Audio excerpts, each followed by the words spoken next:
This time on Grief for Breakfast, we are talking about that scourge of our times, unsolicited advice. Everybody's got an opinion about your grief, so let's talk about it.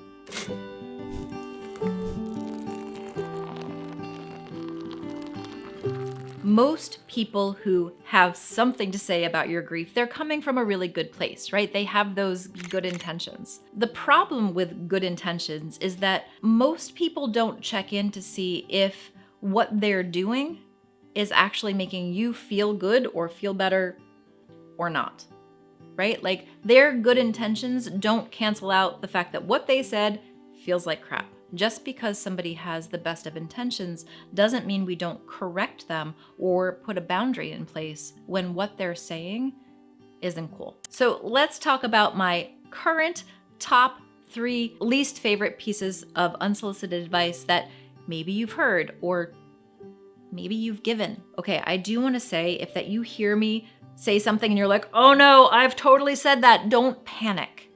We all say unhelpful things. I do this for a living and sometimes I say the wrong thing. So don't panic if something I say here makes you look at yourself and feel like I'm doing it wrong all the time. We learn about these things so that we can do better moving forward, but we have to hear and be uncomfortable around the things that we're not getting quite right in order to do things more right. Which is actually a good way to start talking about those good intentions. If somebody has good intentions that they really want to reduce your pain, make your grief feel better, make you feel better, make you happy again, all of these unrealistic expectations. But if somebody has good intentions, what they're really looking for is for you to stop having feelings around them.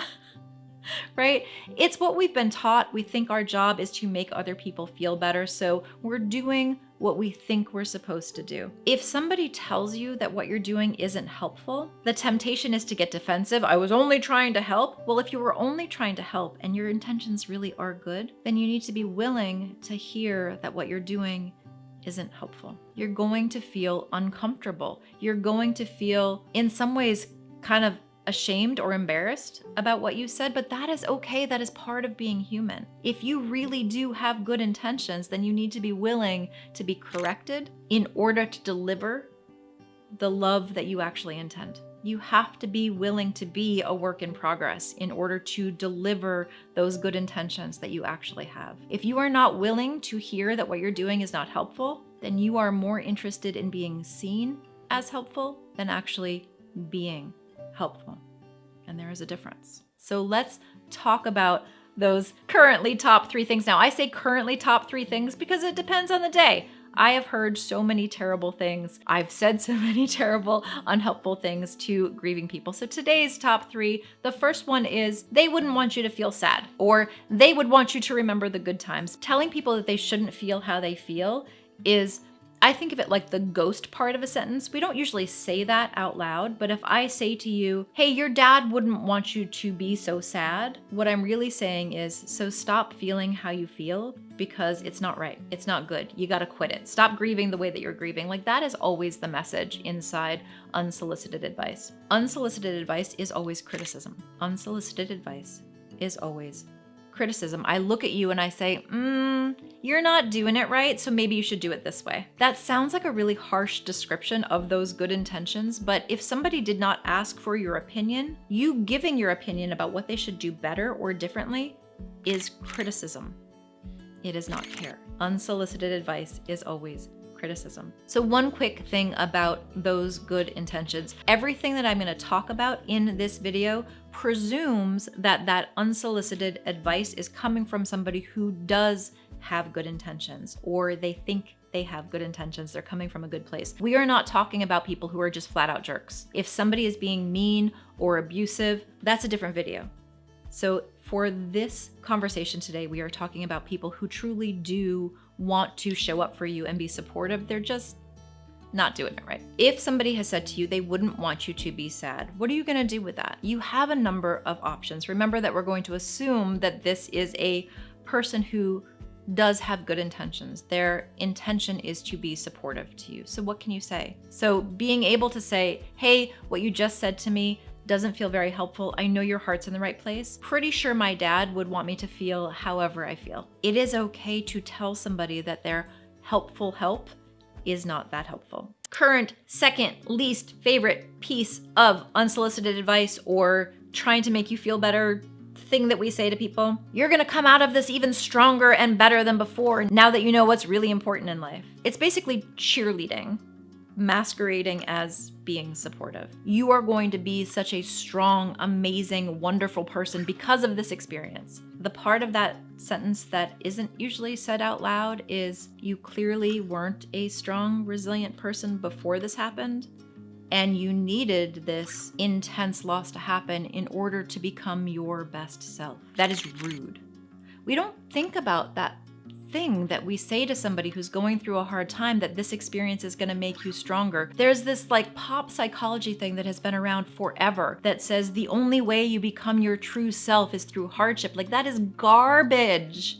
And it is rude. And it says that whoever you were and whatever road you were on and whatever was unfolding for you before this thing happened was not good enough. One of my favorite things about pointing out what we're actually saying in these kinds of statements is how quickly people with good intentions backpedal. That's not what I meant by that. Like, I obviously thought you were a good person before, but it's like, once you show somebody what you're actually saying, it makes it really hard to keep saying that stuff. Those unspoken parts of the sentence are there and they are felt, even if we don't say them out loud. Most of the things that we say to somebody who is going through a hard time are actually really crappy things to say if you take a moment and think about what that message really is. So a few things you can do if somebody with good intentions says to you, you're gonna come out so much stronger.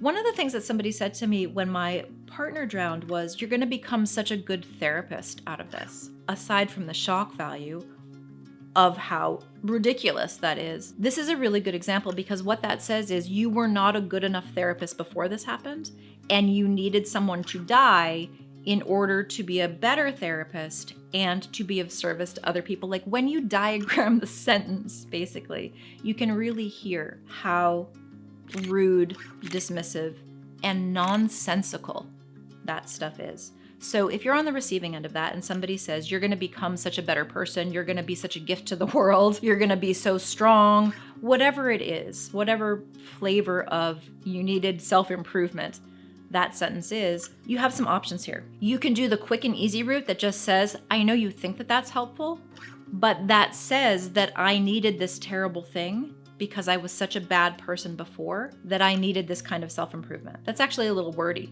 The shortest thing you can say is, I know you think that that sounds helpful, but it tells me that I wasn't good enough before this happened. I can sometimes say things like that with less snark or less irritation. I'm not very good at keeping irritation out of my voice most of the time, even with like decades of practice. It doesn't have to be aggressive, I guess is my point here.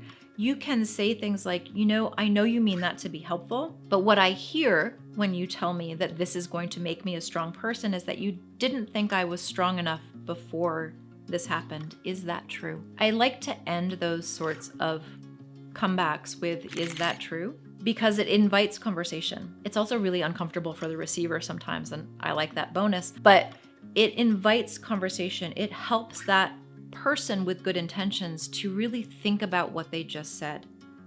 Do you want a do-over? When you tell me this is going to make me stronger, I know you think that is helpful, but it makes me feel like I wasn't strong enough, or you don't think I was strong enough before this happened, and I needed this to be better. Is that true? It puts it back on that person with those good intentions to do the work. Do the work to think about the things that you're doing, and if we care about each other, can we be willing to hear uncomfortable reflections and do something a little bit more helpful and human? Can we put that relationship first and do the awkward work of caring for each other in this moment? I mean, that's my ideal world.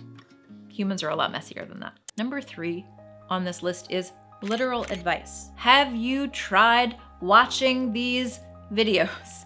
Have you eaten more broccoli? Have you tried CrossFit? We do this like habitual non-thinking thing where we look at somebody who is going through something and we tell them what they should do about it based on what we've done for ourselves. Maybe I had a really intense experience of grief and I went dancing a lot because it felt really helpful and life-affirming to me. And so, I'm sorry your sister died, maybe you should go dancing. You really need to go to a club. We are solving a problem for somebody that they haven't identified that they have. If you are the person giving that kind of unsolicited advice, maybe you should try this. All you're doing is saying, this worked for me, and I think the entire world is a carbon copy of me. It erases the fact that people have their own lives, their own preferences. You are trying to solve your problem for them without finding out if that's even a problem they have. If I look at you and you're grieving, maybe your dog died, and I remember that in times of hardship, I've gone roller skating, or I have thrown myself into a work project because distraction really works for me. And I look at you and I think like, okay, that person's dog died. What they really need to do is get back out there and get another dog and fill that hole in their life because now they don't have that daily routine. So my suggestions to you are that you need to go get another dog, or maybe you need to volunteer at the dog shelter, or you need to start a dog walking business, because I think that your problem is that the lack of daily routine for taking care of the dog is your biggest issue right now. I've sort of taken your inventory for you. I have decided that you have a problem, and whatever that problem is, I know the solution and you don't. What are we gonna do about this? That's why I said at the very beginning that unsolicited advice is the scourge of our time. This does not just belong to grief related to death. We do this all the time. You know what you need? You need to eat more broccoli. You need to track your macros. We tell each other what to do all the time, even though if somebody does that to us, we hate it. We do things to other people that we would never accept for ourselves. It's kind of a human thing. What I'm asking you to do is to bring some awareness to that habit of giving people advice. If you've done it, we've all done it. Make a concerted effort to maybe don't do that so much. I do this work for a living, and that need to take somebody's pain away from them or to make them feel better, like that is a deeply ingrained instinct. The instinct to make somebody feel better is not bad. It's what we do out of that instinct that is less than ideal. If you are on the receiving end of the just try some more broccoli or whatever that flavor of do this because it worked for me, if you're the recipient of that, what are you gonna do? I don't think it's a surprise that my answer involves boundaries, because I am the biggest fan of boundaries. Boundaries can be as simple as saying, that's not very helpful, but I appreciate your care. Sometimes you don't have the bandwidth to have a highly skilled, in-depth conversation with somebody who has good intentions. Sometimes you just do not. You don't have the bandwidth, you don't have the time, it's not the right place. You just can't be bothered in this moment, and that is okay too. I don't want you to feel like every time somebody says something insensitive, you have to have a big process conversation about it. You don't. Sometimes the smile and nod is your best option because that's all you have the energy for. That's okay too. If somebody is giving you, you should try this, you can just say, thanks for the advice, maybe I'll try that, and walk away. The point here is that if somebody needs to feel uncomfortable in those awkward conversations, it doesn't have to be you.